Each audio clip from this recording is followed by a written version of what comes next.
we have to be asking ourselves the question, what would a world look like where the United States is not the largest superpower? We have to be asking ourselves. If you're not asking yourself that question, you're just staring at a wall. You're blinding yourself. Mm-hmm. We have to be asking ourselves a question. What do we do as a country, and what do you do as an individual if America is not at the top of the mountain anymore? Economists are predicting that by 2033, China will be the largest superpower in the world. Do you the agree with largest that? military and the largest economy. Do you agree with that? If you're looking at empirical evidence, absolutely. So if do I. nothing changes between now and 2033, they might even get there faster.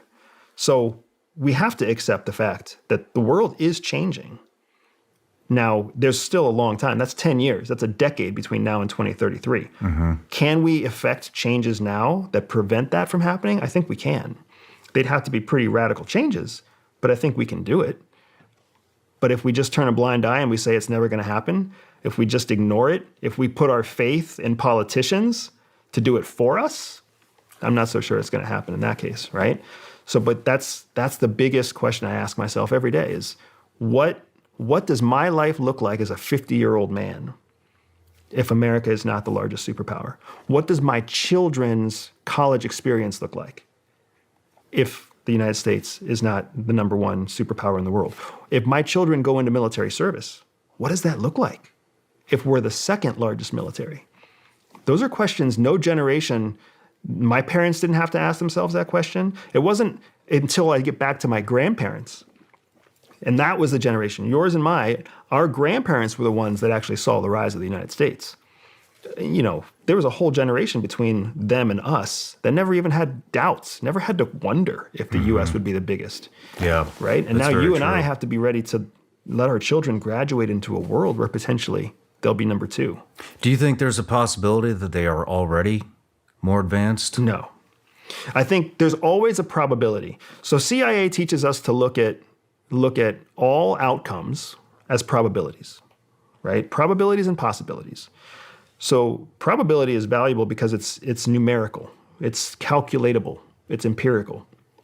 So there might be a 2% probability of something happening, which makes it very unlikely, but it's still a possibility, versus a 98% probability. A 98% probability makes something very possible, very likely, but still possibly not true, right? So you've got this large spectrum that you have to consider when you look at probabilities.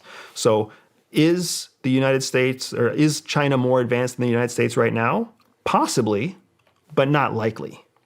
Why do you say that? Why do you say not likely? Because you have to understand that China, starting in like 2001, 2002, early 2000s, they took a very different direction than the United States, right? When 9/11 happened, all of our resources went into terrorism, combating terrorism.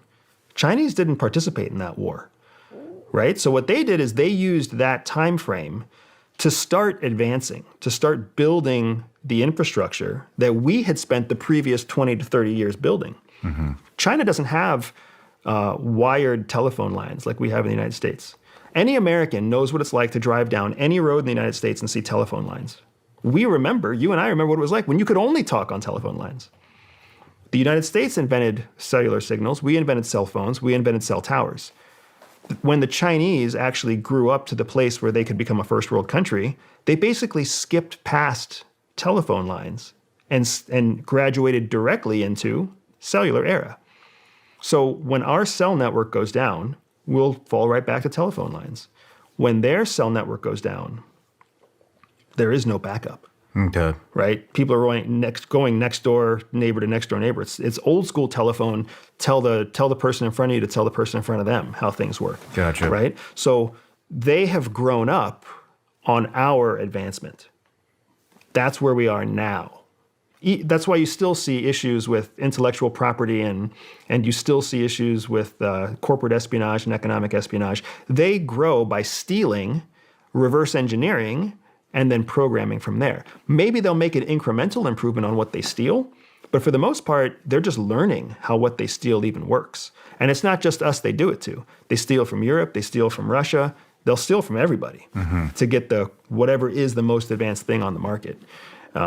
Whereas here in the United States, we tend to develop, innovate, create our own economic advantage, right? All the semiconductors and super chips that we're all worried about because they're built in Taiwan, they're all designed here. They're just built there because we don't have a manufacturing base anymore. So that's why I'm not worried that China is already more sophisticated. They beat us to the punch in some things. They've got hypersonic missiles.